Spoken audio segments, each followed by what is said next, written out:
All right, welcome to another episode of Lookout Podcast. This is a hybrid because I forgot my recorder, so we're doing it on the new GoPro, and hopefully the sound's all right. Apologies if it's not. I'm with my great friend CJ, the legendary CJ. Been in fire for quite a long time. You're fresh off the Flathead Banquet for the Wildland Firefighter Foundation. Yeah. 10th annual Putt and Pulls this weekend. Yep. The 18th, right? Yeah, 18th. And then you're in your final season as a wildland firefighter for the agency. Yeah, the day will depend on if I get a waiver to extend, but 2026 will be my 39th year in Wildland Fire, my last one as a full-time employee. Yeah. Man, that's wild. Big changes. Yeah, 39 years. Yeah. Man. Yeah, and you are kind of coming out on the big change. I mean, that's, who knows at the end of your, if you get extended a little bit towards the end of your season in your final year, I mean, we might be our own agency by then, fire agency. It could be.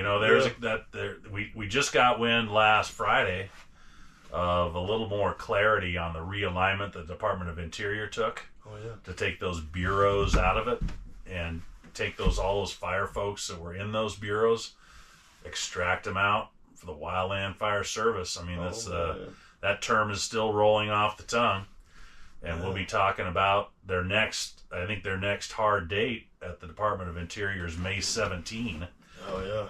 Well, if you look at a map, for those of you who are unfamiliar, we have geographic areas set up.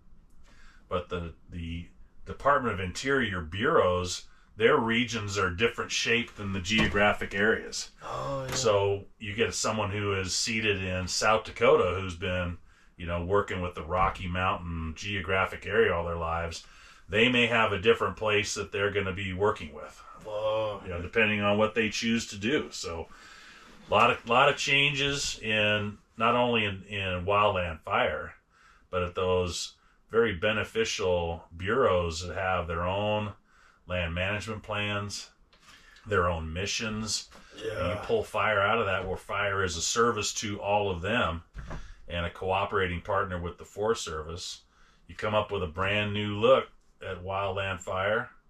And the only thing we can't do is change the way we fight fire together. That's not going to happen. No. Yeah. We're going to continue down that road. So it should make behind the scenes a little more interesting, but I bet the average taxpayer doesn't notice a thing. Yeah, just maybe little different color on That's the right. truck or different logo. That's right. I think they'll have a little buy-in if the logo is cool. That's where I'm always at. Always.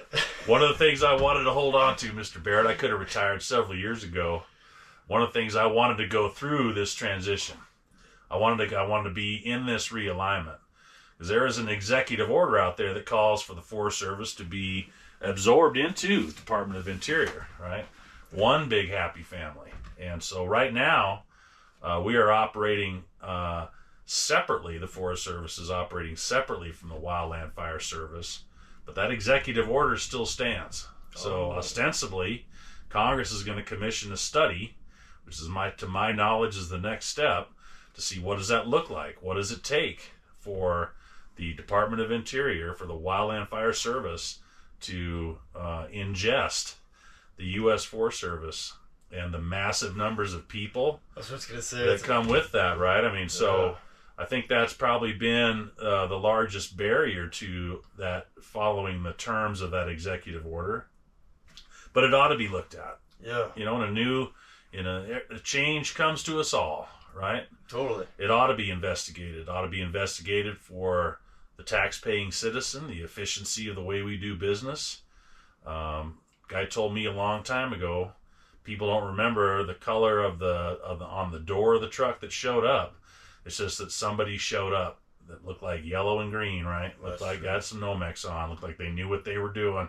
Yeah. So, hey, we ought to look at it. We ought to look at all those kinds of things. Strike while the iron's hot. And if we can do things better and more efficiently, then we ought to do it just for the tax-paying citizen. Totally, and I think another aspect that doesn't get talked about too much, Grassroots actually brought it up, and I was kind of thinking of it, but Grassroots did a better job of kind of encompassing the idea, is that, like you said, all of us under one, like FWP, BLM, Forest Service, all these agencies coming as one, that should help us in the health world too, like for maybe getting better screenings for our wildland folks, staying ahead of things, just like the structure folks do. So I was like, on a more of a health side of things, it makes a lot more sense too, instead of having them in their own little island, like bring it all together to one. I was like, that makes sense to me. I'd be interested to see the proposal. Yeah, I'm fascinated by it all. Me too, and I think there's like I said, there's gonna be some growing pains, but it also could be easier to order resources up. Like instead of being like probably going through different agencies or whatever, you're just like, who's available in Montana? That standardization is already well underway, and it ought to be. Yeah, for the aviation folks, our equipment, contracting. Yeah, the goal is to get it all to a single process. Not only for for efficiencies that we say, efficiency is a word that gets thrown out a lot, but think about all those contractors as well. Oh yeah. Without contractors, I just mentioned this at the Flathead banquet last weekend. We recognized our military, we recognized smoke jumpers, we recognized volunteer fire department individuals, but we took the time up there to recognize an important cog in the wheel, and that's contractors. Yeah. Without contractors, we don't have skidgeons to take 5,000 gallons of water up the hill, be refilled by a helicopter, so I don't have to walk my ass down and get a bladder bag, right? Yeah. I can take a 3/4 inch garden hose and Bigfoot can follow me around. Oh, yeah. I've been a proponent. I'll put a big shout out to a fellow by the name of Pickles up in Seeley Lake. Fantastic contractor. Get inside any equipment and make hay for you. Yeah. They are an absolutely critical piece of our wildfire response and repair and rehabilitation. So, yeah, big shout out to contractors all up and down the line who have to follow our procedures to make it out there, right? Oh, totally, man. And, hey, hats off to them, all of them, all the way down. I was lucky enough to be on a fire, well, a few fires, but one that I remember for sure was Copper King fire up there by Plains with Bigfoot, and I was like, they're like, oh, some water's coming. I'm like, how are they getting water up this road? And Bigfoot comes cruising up. I'm like, that is awesome. Yeah. That's how it's coming up this road, is that beast. He's from my hometown. Is he really? Oh, yeah. Bigfoot comes out of Libby, Montana. Oh, that's awesome. I've known those guys for a long, long time. Shout out to Grayback, right? I mean, Grayback Forestry, where would we be without an additional 20, 30, 40 crews, especially after we lost all those Native American crews that we used to have. When that process got so arduous for BIA to sign people up and to get hundreds of crews. The last time I saw NAC crews, Native American crews, in force was when the space shuttle crashed. Oh, yeah. We had multiple dozens of crews from Native American tribes who came down and helped us find 75% of the weight of that shuttle. And every tribal crew I worked with, that's one of the most amazing jobs I ever did. I was a task force leader. The funnest job in the world is task force leader. Maybe followed up by branch, but every time we had 4 crews lined out side by each, 80 people. Every time we found a piece of carbon or something that was laying on the ground, they would stop, they would sing, and they would recognize that part of that is a human being that either built it or died in it or piloted it or whatever. And it was an emotional experience every time. They put so much value into every single piece. We had 60 Minutes crews come out and film that. And I don't know whatever happened to that footage. Yeah, it'd be great to see. But they walked with a couple of our crews, and man, there wasn't. If you weren't affected by that, I don't know who you are. It was really something else. So I miss all those crews. Yeah, it's powerful stuff. Their capacity, they're tied to the land. Yes. Native Americans used fire for years. It's for those people who listen to this broadcast to know a little bit about, Lewis and Clark. They came over here just, 1803, 1804 and commented just how smoky and full of fire the West was. And some of that was accidental and started by lightning, and some of it was caused by people who knew there's going to be better grass here next year, better hunting, better everything right here. So, hey, what can I say? We stand on the shoulders of giants, and a lot of that is our Native American ancestors that came before us. And we got to show that kind of respect and learn the lessons that we get just as much as we think how smart we are and how effective we are.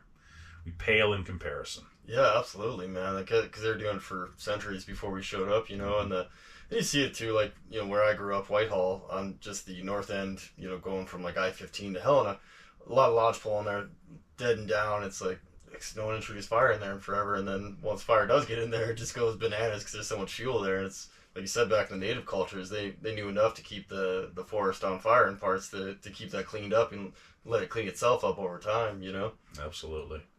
And yeah, that just got lost knowledge as it goes. Easy to see what's healthy, right? Yeah. You know, you can learn. I found it always better if you want to learn about what's healthy, look at somebody healthy. Oh, yeah. You want to know what ain't healthy, look at someone who ain't, right? I mean, that's just, and something or someone, right? I mean, it stands to reason we can learn in reverse. Oh, yeah. You know, those are lessons that we can all learn, and not try to be so too cute by half and think too much of ourselves about how we can change the environment and manipulate things. I think you can see where that's gotten us generally. Yeah, absolutely. I mean, I'm humbled daily. I forgot my recorder today. That would have gotten impossible of getting a big head. Absolutely. You know, and I don't think people take those little humblings in consideration. Maybe like that. Little humility goes a long way. Yes, absolutely, man. Yeah, and like you said, that to your point about you can see when something's not working. I mean, like a cesspool, you know, like something that's not doing well in the environment versus like a nice clean pond or a flowing river with life. You know, like you can see where. And a lot of times, especially being out here with mining, you can see like where a river got straightened out, so there's no more life in it. And then I got to see a cool special. Well, it's Montana things where the environmental engineer was up somewhere just north of here, where either the Blackfoot or some section of the river had gotten straightened out for mining purposes. And you can see why they did it. Sure. But not knowing what the aftermath is going to be, and there was no life in there. And then it was cool before and after, because all of a sudden there's trout and all this stuff, you know, like teeming in because it bends the river where there's eddies and stuff. Or let's make it look like it used to. Yeah. Obviously, it must have been beneficial. Yeah. Yeah, absolutely. No, I agree, 100%. Yeah. So how was the Flathead Banquet? Well, I'll tell you what, I can't say enough about those guys. You know, there's a part of me, I'm a little bit competitive, and there's a little competitive side to me. And we used to be here in Missoula, the Putt and Pull used to be the number one local fundraiser for the Wildland Firefighter Foundation. And we held a lot of pride in that. And we are no longer. Oh, man. Probably by 3 times we're no longer. And so the Flathead Banquet takes a different strategy than we do here in Missoula. You come to the Putt and Pull on April 18th, and everybody in the sound of my voice ought to. Oh, whether you're playing or not, you know, on April 18th at 6 o'clock, come on down to, you know, Missoula Brewing, Highlander Beer, 200 International Drive, because you'll see hundreds of firefighters and their family. And I mean aerial firefighters. You're going to see ground pounders, engine crews. You're going to see fire modelers, researchers, dispatchers, contractors. You're going to see them all in there. And by the time you get there at 6 o'clock, they may be in an altered state. And we may be having a lot of fun. Yeah. We will be having a lot of fun. Now, if you go to the Flathead Banquet and you walk in, you're going to see around 700 to 800 community members who are not wildland firefighters, who are the beneficiaries of wildland firefighters, who want to show their support back. Yeah. And you'll see firefighters, dispatchers, etc., around the edges, running games, giving away rifles. They beat the brush up there about the same amount of time as we do. We start our planning process about the same time, October, November. The season is done, and we all get together for our planning meetings. Yeah, time to switch gears. We get supported by the foundation offices and very minimal staff. Love you guys in Boise. Oh, yeah. All the things you do for us. And now, places like Coors Banquet, who come in and give you support that you need to take your event to the next level or start one. Yeah. If you're within the sound of our voices here and you're looking at starting a fundraiser, reach out to your local Coors Banquet distributor. Pete Coors has made it very clear that they are to outreach and help communities raise money for the only foundation we got that's going to help people every time, in time of need, physical, mental. The things that the foundation is doing are fantastic. They are leveraged by our community partners. So when you walk into Kalispell, you're going to see tables where people have paid $10,000 to be there. Oh, yeah. And all they want to do is support us and show their support. So very different. That banquet style is very different. They raised well north of $200,000 this year. So together, we'll put in $250,000 to $300,000, just the two of our events this year. And it's just amazing. It's just amazing. And also just to add to that too, that money goes directly back to firefighters. I mean, there's just a small portion to keep the lights on at the foundation. You know, I was talking to Burke, and you know the numbers better than I do, but it really is saving lives. I mean, it saved my life, like I said several times on this podcast, and it's done more for other people, you know, than definitely it's done for me, because luckily I didn't need that much. But there's been some folks in need that, like, you got to pressure them into doing it, and Burke's always saying, just call, man, because I mean, I think within 24 hours, I had the money I needed to pay for my gas and my hotel at Mayo Clinic so I could get my surgery. I mean, that's how fast it happens. You know, it's amazing. I've never experienced anything like it. Yeah, I mean, the foundation board, who we deal with quite a bit, because there's a group of people that manage the foundation. Granted, there's Burke as the executive director and all that, and they that operate the foundation. But there is a board that makes sure they continue to put out 85-90% of their donations right to families, and that's a fantastic number for any nonprofit. Yeah. And so, it's easy where I plant my stakes. There's no question of where I'm going and helping raise money for. It's a biggest no-brainer and no-brainers for me. Someone who's been doing this and been a family liaison, a hospital liaison. It's a no-brainer for me where I go. Totally. One, on having you as a resource and as you know, kind of like I won't say counselor, but like a point of contact, you know, too, as well, for all that. It helps somebody who's laid up, who's a little stubborn and doesn't want the spotlight, doesn't want the help, because that's typical of wildland firefighters. They don't want the spotlight. It's like, hey, this is for you. You know, that's what Burke kept hammering home with me. It's like, this is for you. Like, it's for your help. Like, don't try to scrape by and you know, think about next year you'll pay back these bills with fire money. Like, you know, it's there to take care of you now in your time of need. You know, not getting you in debt because you don't want to take it. You don't have to struggle for the sake of struggle. We live in a struggling environment. We are bringing order out of chaos, and there's a lot to that. There's a lot to your own soul and your own brain that gets rewarded by that process. Totally. And so when it comes down time to help yourself, you're not so eager to. You'd rather just fight and struggle than accept someone's help. And that's human nature, but it's also wildland firefighter nature. And I just want to dispel that. I'll say this, that I get more out of helping someone else than I do helping myself. If someone came over to me and said, hey, I want to rake your yard because you're hurt, I'll be like, I'll be good in a couple weeks. But I'll walk over to my neighbor and I'll start raking. I'll feel like $1 million. Let somebody feel that good for you. Pass that along to somebody, right? Feels real good when you help somebody. So allow someone to help you and let them feel good. They get empowered. They go pay it forward. That's the way it goes, right? Mm-hmm. If you project when someone's trying to help you that you don't want to be helped, all that tells that person is maybe I shouldn't be helpful. Maybe I'm just being more of a pain in the ass than help, right? Don't give someone that impression. Accept help. Let your ego slide. Let somebody else benefit from it because they'll pay it forward. Now another person gets help. You know what I'm saying? 100%, yeah. And I mean, like, that was before I really had the podcast going, and now I've had Burke on, and we've talked a bunch and helped out with a few fundraisers now because, like you said, it just compounds, right? Like, I get helped out by the Wildland Firefighter Foundation, and now I'm paying it back with this, and it's pretty awesome. Yeah. You know, there's something else in addition to the putt and pull. Well, and putt and pulls, you know, there's a funny story. It filled up so fast this year. We announced it maybe in the second week of January. We were a little tardy in announcing the date. And not only announcing the date, but the registration was open. And we filled up in 2 weeks. We filled up with 24 golf teams. We can only take 21. And 27 trap teams within just a few weeks. And one of my longtime captains, who will remain nameless, contacted me about a week later, and he was on the outside looking in. No. And he was like, CJ, it's me. I'm like, bud, this is first come, first service around here. And so we had for the first time in about 3 years, we had a team cancellation. Oh, yeah. And got him in. And it's great to see him. He's going to be there. But he didn't think he was waiting all that long. But, man, you got to get in. You got to get in quick because there's only so many spots, you know.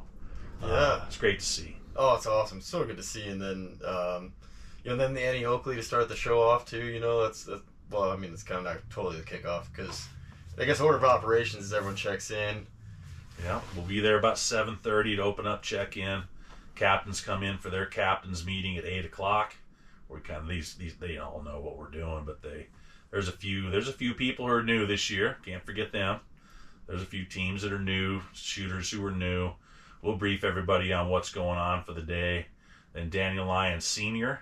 is going to come in with his cannon, the brass cannon. Yeah. And for everybody out there, you need to have your $100 bills ready. There's a couple reasons you need to do that. One, we still have probably, 800 or so tickets left, our raffle tickets. Clint Mendenhall is killing it in our ticket sales. Oh, he's doing great. He started early too. In case you hadn't noticed it, everything's more expensive. And it is hard to sell something to somebody, even if it's a damn good cause. And Clint Mendenhall has the kind of energy and passion. We have never had such good sales in our raffle, and it's because Clint has a couple things going for Clint. One, everybody loves Clint. Yeah. And when Clint says he needs help, people step up to help him. Two, he's a bulldog, and he wants to know how everybody's doing. If there's any barriers to your sales, or if there's any event he can help you with, etc. So he is killing it.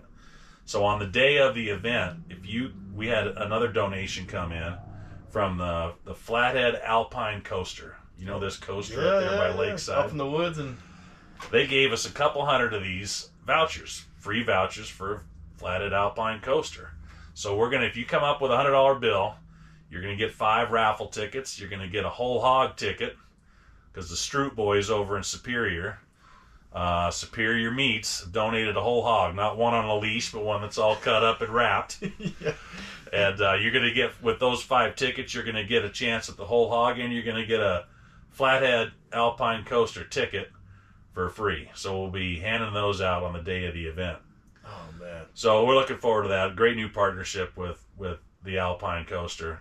Yeah, I heard it's just a great time, man. I haven't had a chance yet. I'm a lot of mass coming down the hill, and no one should ride with me. I think they're individuals. I think so too. I think you get your little cart and it takes off. No, man. I used to go. I'd take dates when I was younger. I'd take dates to the to the fair. Oh yeah. And get on the roller coaster. You put that bar down. I put the bar down. My date, that bar is nowhere near her. By the way. You're in for the ride of your life. Yeah. So you don't want to get on something like that with a big guy. Oh man. But the funnest thing about it, we're gonna auction off, shooting off that cannon, and if you give me 500, I'm gonna give you 25 tickets, 5 chances at the whole hog, and 5 gliding tickets on the Alpine Coaster. That's awesome. The coolest thing that I think this year, Dave Crum just dropped the biggest heartbeat of them all. Daniel Lyon Jr. is going to be shooting with his team this year, shooting with the fellas. Man. Absolutely love it. He's come a long way from not being able to pull a trigger to being shooter number 5 in the line. Totally. And I'm just happy as a clam. So yeah, because the last time I saw him, it's been years when I was shooting, and he was ready to step away for a little bit. Start a different life, and so I'm so glad that he's gonna be back. So Yeah. That's great. He's gonna be one of the fellas on the line, and I'm just gonna grin the whole time. Yeah, what a great guy. Yeah. I was gonna say kid, but I think he's older now. Oh, he's a grown man. Yeah. What can I say? Mr. Lion, if you please. Yeah, Mr. Lyon. Yeah, exactly. Oh, that's great, man. No, we're all gonna line up for that Annie Oakley shoot. There'll be about 40 to 50 people. It's a 50-50 shoot. Just about everybody's giving that money back. You don't have to, but most of them give the money back, and we try to get them a nice jacket. Oh yeah. And then the fun starts. There's gonna be 27 teams out there. Tyler Brothers runs that event. Oh yeah. He's a busy individual as a forest aviation officer who drops his time. His son's getting to be about 7 foot tall, and Jeez, he's a monster. I didn't. he's an absolute monster, and an athlete. A great kid. And his kid is one of those kids that, like, when he stands up, I met him and he was sitting down, and he stood up and just kept going. Oh yeah. Like, nice to meet you. Yeah, I had a chance to referee him as a high school basketball official. Oh really? Sometimes he was feeling his oats a little bit because he knew me. Yeah. I'd say, stand down, son. Stand down. Yeah, exactly. Just when you want them though, you know. But it's great. Then we'll move on over once everybody shoots. Oh, and I should say, we got Chick-fil-A really stood up. Chick-fil-A gave us Ginger Clausen, who runs our sponsorship. This year we had a brand new vehicle to get sponsorship. And Ginger Clausen partnered with Golf Status. And she brought it to one of our first meetings, and she convinced the team that we could use this Golf Status app. And she said, this is going to be a game changer for us.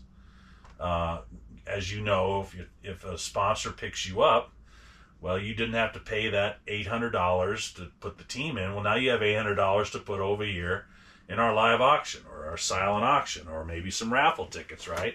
Yeah. So it has a double effect. And so we got on this meeting, Ginger and I and the folks from Golf Status. They're centered, I believe, down in Nebraska. And suffice to say that the package that they offer, people on the golf course are going to see brand new custom golf flags. They're going to see 2 $10,000 hole-in-one holes. They're going to see more stuff, more cachet on that golf course. You're going to see Coors Banquet, thanks to Summit Beverage and Mike Markovich, who's going to hate that I use his name. But I got a shout out to you, Mike. Yeah. I mean, it's just the way it's going to go tonight. But that Golf Status, the folks at Chick-fil-A, because they're our title sponsor, have access to a $5,600 golf package for 4 people, 2 nights, 2 days at one of 7 resorts around the country. That all comes with the Golf Status app as well. Man. You're going to see live scoring out there. So we'll have live scoring on the webpage, on the app. That's awesome. We're going to see where everybody stacks up throughout the day. It's just going to add a nice element. And all those sponsors are on, not only on our own social media platforms, with a big banner that they all share of compassion spreads like wildfire, the motto of the Wildland Firefighter Foundation.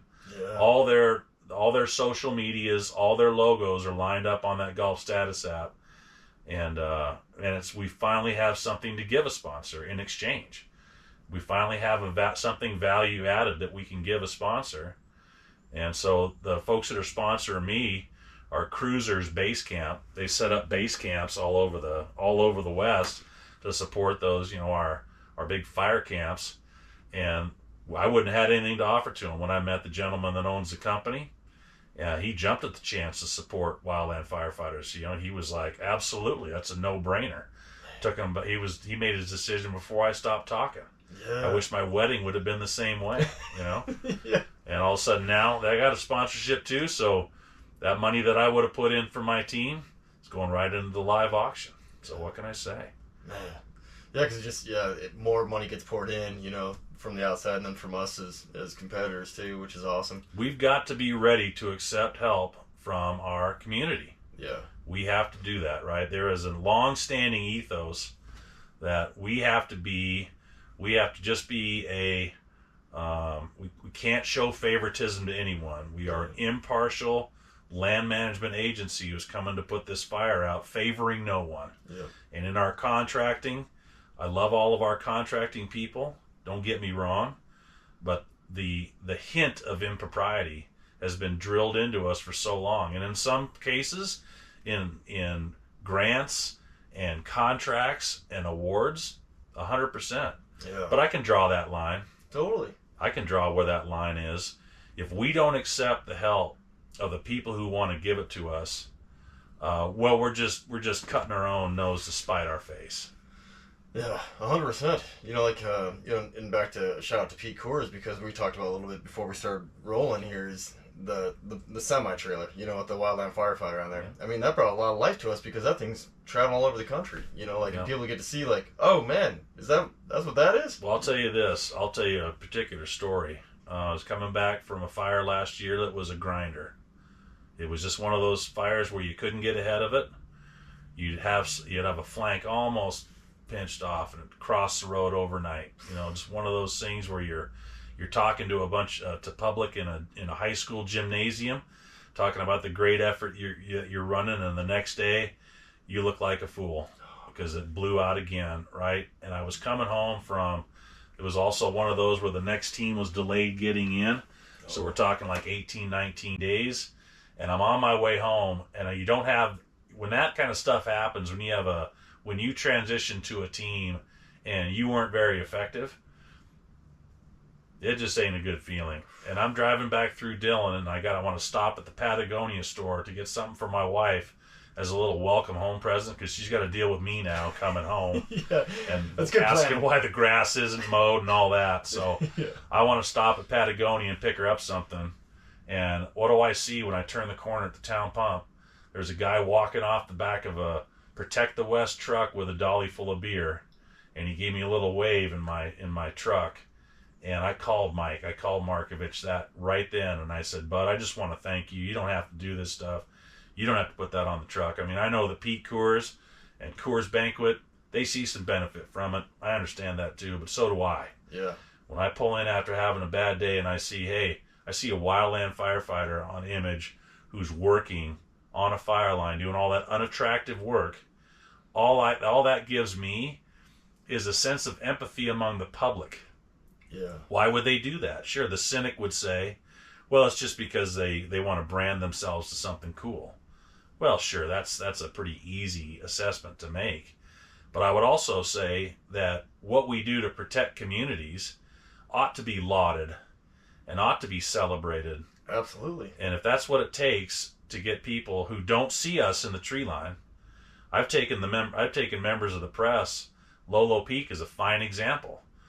We had the press out there at a highway, just a little place to pull off on the highway, and they're asking me. I've been briefing them for 30 minutes about what everybody's doing. The guy was asking me, when do they show up? I'm like, they're already out there. You couldn't see them because they're in the timberline. Yeah, exactly. He's like, when does everybody get here? I'm like, they're in there. They're plugged in. They're underneath there. There's over 1,000 people working on that hillside that you can't even see. Yeah, protecting homes. Right? You can't even see them. So I mean, that's just a part and parcel of where we live. All the people do see is the massive camp that was sitting on Highway 12, and the helicopters that weren't flying because it was so smoky. And they're just saying to themselves, because they don't know any better, look at all that aircraft that's not even flying. Those people over in those tents eating lunch number 12. When none of that is true at all. No. Right? So anything that I can do, anything that I can support that lends us a modicum of empathy and understanding from the public that we all serve, I'm grabbing that brass ring every rotation. So yeah, thank you to Summit, thank you to Pete Coors and Banquet. That's just where I'm at. No, same. Yeah, same thing. Because, I think, like you said, we all kind of wrestled a little bit, too. And then even with the fundraiser stuff, it's like, oh, keep it in-house. We don't have to reach out to anybody. And we don't have to, be a burden. It's always like that thing. It's like, well, I feel weird asking for money for help. But it's not. It's an event, and it's giving back. And also, like we talked before we were recording, like when I was smoke jumping, no one knew what smoke jumpers were really. I think I saw a recent stat, and it was like more like 400 jumpers when I was jumping, but I saw like a recent like documentary where this person went to go visit Boise, and they said 300 total smoke jumpers in the nation, which I don't know where the numbers at, but not very many. Yeah. So you kind of understand why people don't know. Well, and I'll say this too. There's another reason people don't know about a lot of smoke jumpers, because smoke jumpers are probably the most humble individuals you're going to find. Yeah, absolutely. I mean, that's just the way it goes. I tell a joke a lot of times just to knock people down a little bit and just to be funny. But I will say this, that deep in my heart, I understand two things. That public service is probably best epitomized by the smoke jumper. You talk about people that are putting themselves in harm's way, dropping themselves out of a plane with extra weight. With the whole thing is set up for injury.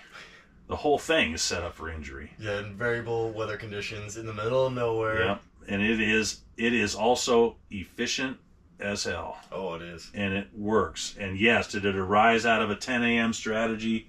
Sure.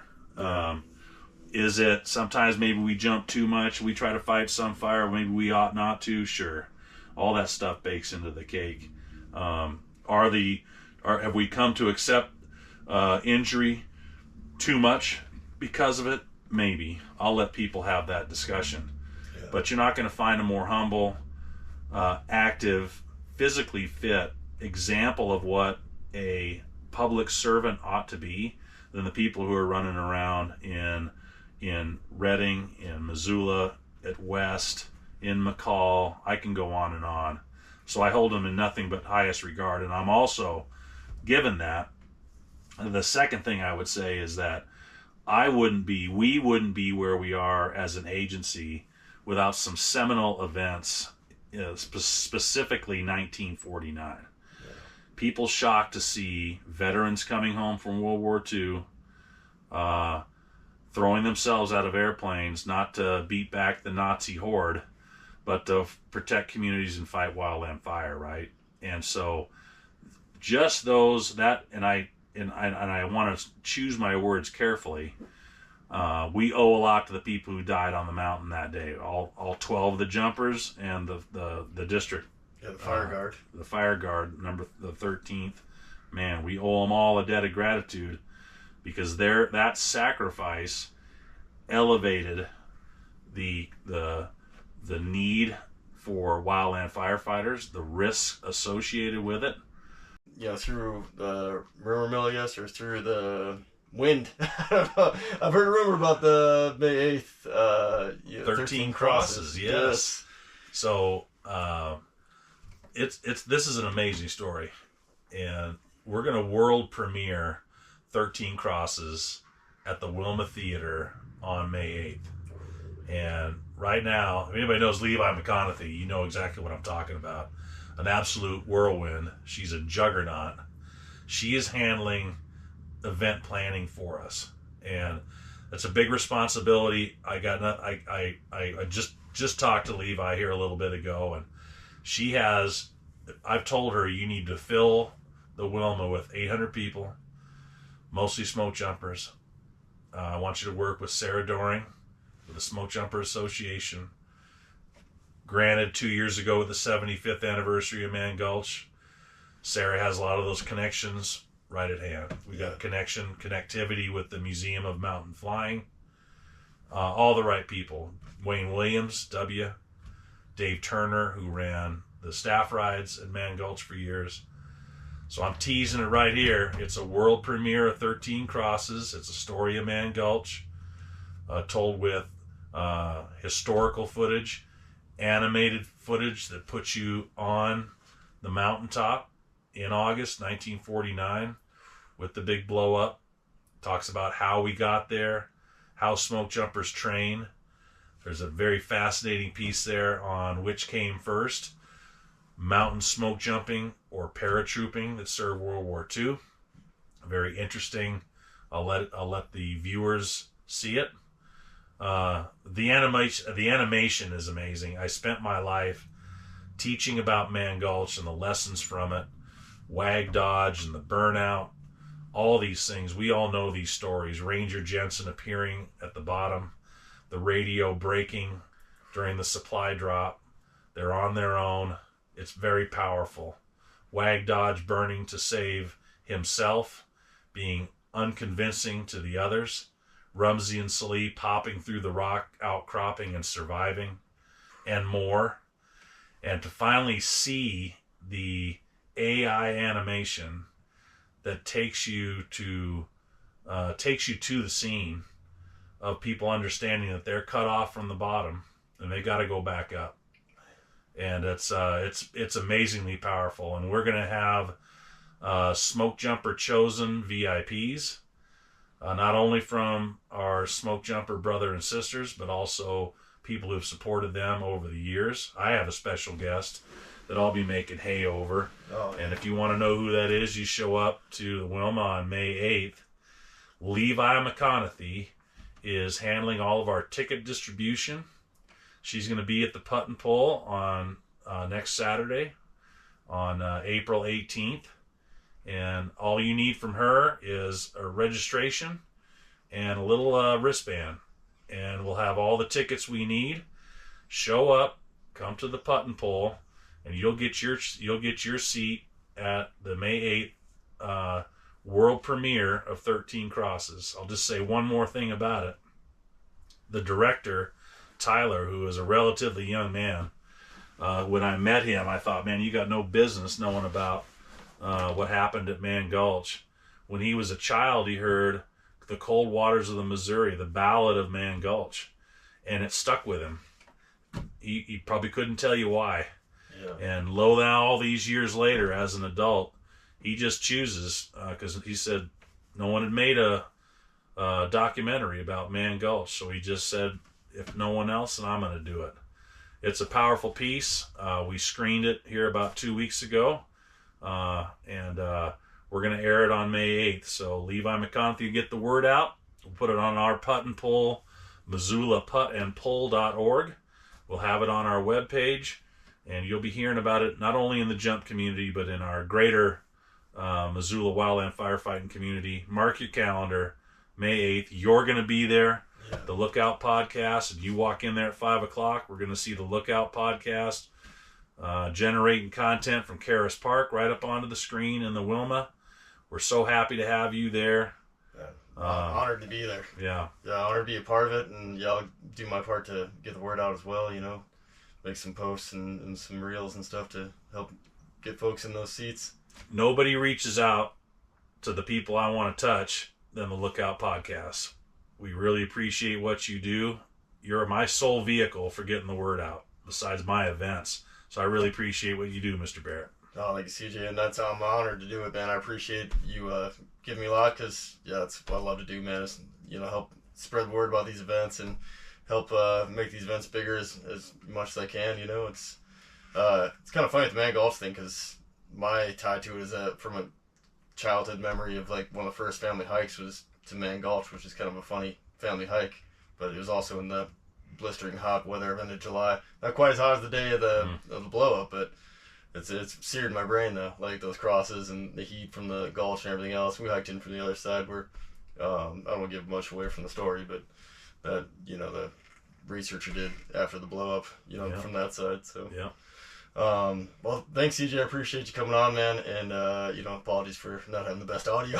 I think it all sounds great to me.